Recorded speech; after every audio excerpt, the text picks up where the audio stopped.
Hello everyone, मैं doctor प्रगति गुप्ता और आज इस वीडियो में हम जानेंगे कि कैसे गर्दन और कंधे पे चोट लगने से भी लकवा हो सकता है। जी हाँ, बिल्कुल हो सकता है, क्योंकि जब आपके नेक पे या फिर आपके शोल्डर पे इंजरी होती है तो वहाँ पर ब्रेकियल प्लेक्सस इंजरी होने के चांसेस बढ़ते चले जाते हैं। क्योंकि ब्रेकियल जो प्लेक्सस है वो कहाँ से सप्लाई करता है, आपके स्पाइनल कॉर्ड से लेकर आपके शोल्डर है, आपकी एल्बो है, फोर आर्म है, हैंड है, वहाँ तक सप्लाई जाती है। जो प्लेक्सस वर्ड होता है वो यूज़ होता है नेटवर्क ऑफ नर्व्स के लिए, एक गुच्छा, बहुत सारा जो आपकी नर्वस सप्लाई जा रही है आपकी हाथ की तरफ। तो जो ब्रेकियल प्लेक्सस इंजरी है वो जब भी होती है, चाहे हमारे नर्व रूट जो आपका सर्वाइकल C5 C6 है, रूट अपर रूट है, उसके अंदर अगर कोई इंजरी हुआ है, या फिर सर्वाइकल 8 से लेकर थोरैसिक 1 तक अगर कोई इंजरी हो गया है, तो वहाँ पर भी आपको पैरालिसिस देखने को मिल जाता है, पैल्सी वाले सिम्टम्स मिलते हैं, हाथ की मूवमेंट उतनी अच्छी देखने को नहीं मिलती।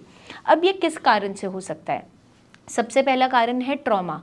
किसी तरह की भी इंजरी, चाहे आपको चोट लगने से या फिर ड्यूरिंग डिलीवरी, जब बच्चा डिलीवर कर रहे होते हैं उस समय अगर फोर्सेप डिलीवरी किया गया, इंस्ट्रूमेंटल डिलीवरी किया गया और बच्चे को सिर से पकड़कर बाहर निकाला जाता है, अगर अच्छे से वो बाहर नहीं आ पा रहा है, तो उस टाइम जब हम फोर्स अप्लाई करते हैं, अगर कोई इंजरी हो जाता है नेक के ऊपर, वहाँ के जो प्लेक्सस हैं, वहाँ की नर्वस सप्लाई पे, तो भी ब्रेकियल प्लेक्सस इंजरी इनिशियली बन जाता है।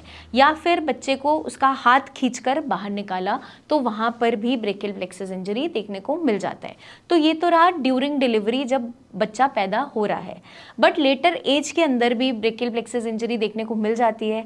आप अगर बाइक चला रहे थे, गाड़ी चला रहे थे, कोई एक्सीडेंट हुआ और आपकी जो चोट लगी स्पाइनल कॉर्ड के ऊपर, आपकी रीढ़ की हड्डी के ऊपर चोट लगी और आपका जो इंजरी हुआ वो ब्रेकियल प्लेक्सस के ऊपर हो गया, मतलब गर्दन पे, कंधे पे चोट लग गई, तो वहाँ से जो नर्व्स जा रही हैं उस रूट में अगर कोई भी बीच में ऑब्स्ट्रक्शन आती है, ब्रेकेज आती है, तो उस कारण से भी ब्रेकियल प्लेक्सस इंजरी देखने को मिल जाती है और आगे चलकर हमें पैरालिसिस वाले सिम्टम्स देखने को मिलते हैं। मोस्टली इन केसेस के अंदर मोनोप्लेजिया देखने को मिलता है या मोनोपैरासिस, मतलब कि हमारा जो हैंड है वो पैरालिसिस के अंदर चला जाता है, पैल्सी हो जाती है। और ज़्यादातर हमें और क्या सिम्टम्स देखने को मिलते हैं इसके अंदर? पेशेंट मोस्टली कंप्लेन करेगा कि उसका हाथ अंदर की तरफ मुड़ा हुआ रहता है, लटका हुआ रहता है और वो उसको मोड़ नहीं पाता, सीधा ऐसे ही लटका हुआ रहता है।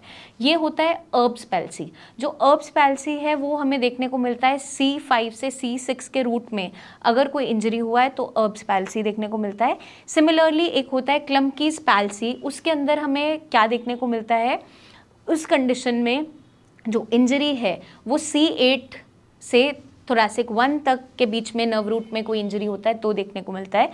उसमें मोस्टली जो कैरेक्टरिस्टिक सिम्टम है उसका वो है क्लॉ हैंड। आपका हैंड बिल्कुल इस तरीके से रहता है और उसमें मूवमेंट नहीं होती। तो ये सारी कंडीशंस हमें देखने को मिल जाती है।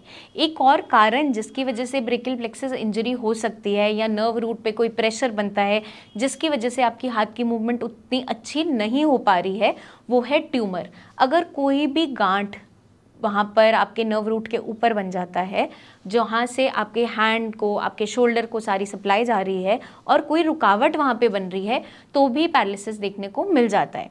मोस्टली जितने भी हमने केसेस देखे हैं, इसका डायग्नोसिस कैसे बनता है?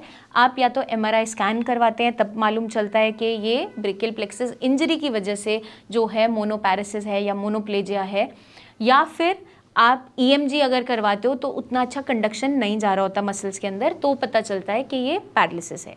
तो ये सारी कंडीशंस डेवलप होती है मोस्टली इन्फेंटाइल एज के अंदर, बर्थ इंजरीज़ की वजह से देखने को भी मिलता है, बट लेटर ऑन कोई आपका रोड ट्रैफिक एक्सीडेंट हुआ, किसी ने यहाँ पे मार दिया या फिर आप गिर गए जिसकी वजह से चोट लगा या ट्यूमर हुआ, उसके कारण से ये इंजरी हो जाती है और आगे चलकर हमें ये सारे लक्षण देखने को मिलते हैं। तो इसके अंदर आपकी मूवमेंट्स जो रिस्ट्रिक्टेड होती है वो है आपकी हैंड मूवमेंट्स। आप चीज़ों को ग्रैस्प नहीं कर पाते, आपका एक हाथ या तो ऐसा ही सीधा लटका रहता है, आप उसको फोल्ड नहीं कर पा रहे होते हो, अंदर की तरफ वो मुड़ा रहेगा।